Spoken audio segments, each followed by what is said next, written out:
looked right through her, not with malice, not with cruelty, just with that quiet, thoughtless assumption that has stopped more people than any locked door ever could.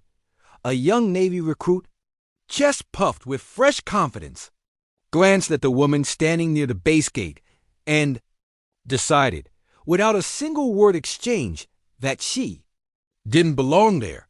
He had no idea he was looking at the person who had broken one of the most unbreakable ceilings in American military history. This is the story of Rear Admiral Rayanne Schaar, and it will change the way you see every person you've ever underestimated. Drop your city and state in the comments. Let's see how far this story reaches. And if you respect the brave men and women who serve, make sure you're following for more powerful stories. It was a Tuesday morning in Coronado, California, the kind of crisp Pacific morning where the air smells like salt and possibility. The sun was barely over the ridge when a fresh-faced Navy recruit named Marcus pulled up to the Naval Special Warfare Command entrance in his government-issued sedan. He was running 5 minutes late and his nerves were already humming. This was his first week at the most prestigious Special Operations Command in the world. He needed to make an impression. When he reached the gate, he noticed a woman in civilian clothes standing to the side, badge clipped casually to her jacket, watching the morning activity with calm, steady eyes. She was in her early 50s, silver-haired, and wore no expression that announced her rank. Marcus barely glanced at her. He showed his ID to the sentry and made a joke, something about the base needing a better coffee truck. Trying too hard, as young men sometimes do. The sentry didn't laugh. He stood a little straighter. Marcus missed it entirely. He walked inside, found his orientation room, and settled in next to a fellow recruit named Jenna, who had arrived 2 weeks earlier. "How is it so far?" he whispered. "Intense," she said. "But incredible! You see the commander yet?" "Which one?" Jenna smiled slowly. "You'll know when you do." An hour later, the door to the briefing room opened. She walked in without announcement, without theatrics, without the performance that insecure authority always requires. The room came to attention so fast it sounded like a single sharp breath. Marcus turned, and then he froze. It was the woman from the gate. Rear Admiral Rayanne Schaar stood at the front of the room and looked at every face with the same unhurried patience she had shown outside. When her eyes landed on Marcus, they didn't linger with judgment. They simply acknowledged him the way a mountain acknowledges weather, with total, unshakable calm. "Good morning," she said. "Welcome to the hardest and most meaningful work you will ever do." Her voice was not loud.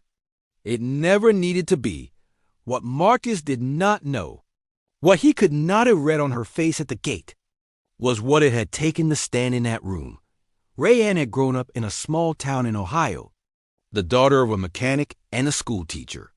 She had joined the Navy at 19 with a duffel bag, $40, and a certainty she could not yet explain that she was built for something enormous. The path, however, was not a straight line.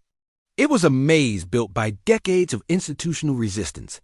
She had been told, early in her career, that certain commands were not for women, not because of any written rule that could be challenged in a court, but through the invisible language of exclusion, the meetings she wasn't invited to, the mentorship that went elsewhere, the promotions that required her to work twice as hard for half the acknowledgement.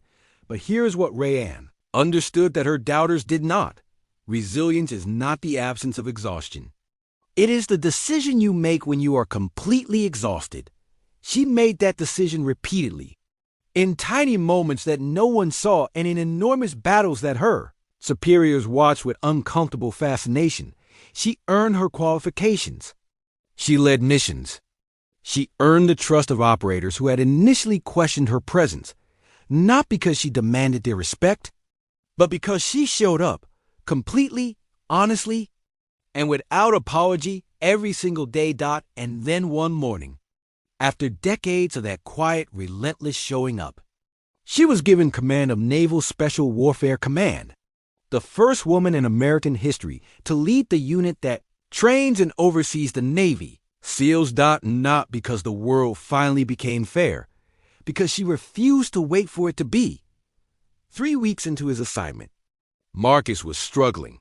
The pace was brutal. The expectations were staggering.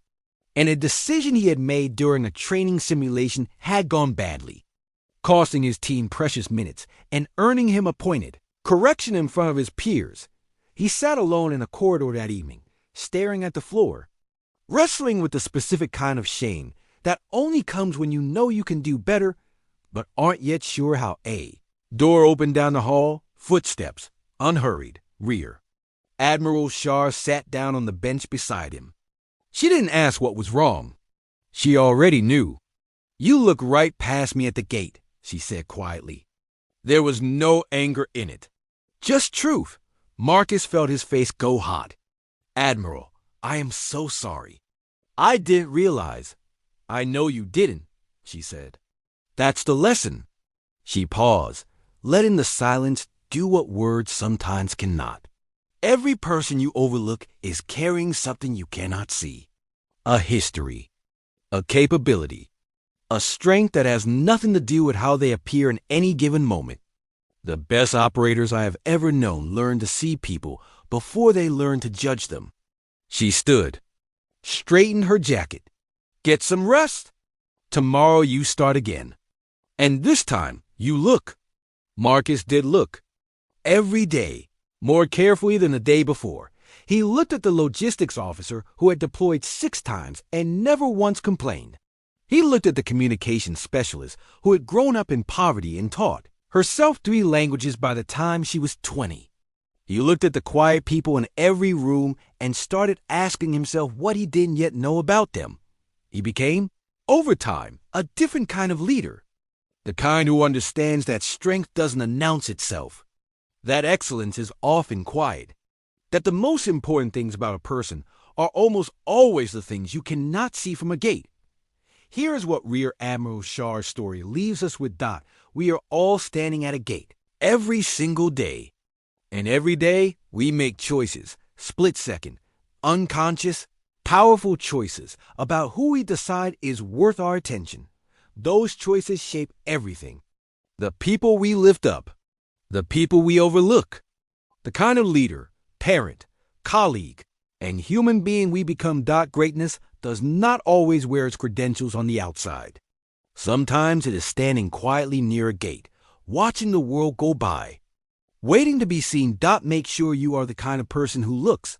If this story moved you, if it reminded you to look a little closer at the people around you, share it with someone who needs to hear it today. Subscribe to Soul Relief Stories for more true stories of resilience, dignity, and the human spirit.